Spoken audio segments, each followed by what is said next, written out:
അലിയാരുടെ ഓമന ബീവി, നബി തങ്ങളുടെ ഫാത്തിമ ബീവി, അൻപെഴും മെക്കയില്ലാവ് കണ്ട് തക്ബീർ വിളിക്കാനായി മണലോട് മണൽക്കാട്ടിൽ അത്തറിൻ കാറ്റു വന്നു. അലിയാരുടെ ഓമന ബീവി, നബി തങ്ങളുടെ ഫാത്തിമ ബീവി.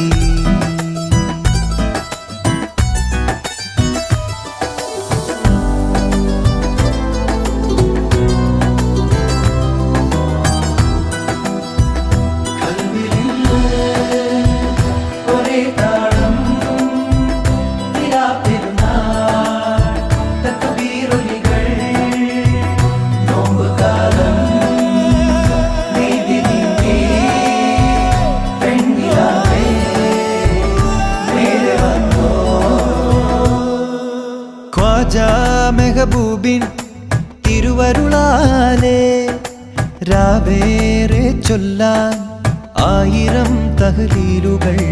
ദൂരെ പുണ്യമാസം പോയി മറയുന്നു, ഹറമിൻ പടിയോളം രാവുണർത്തും പാട്ടുകൾ പാടിടും പെൺകൊടി.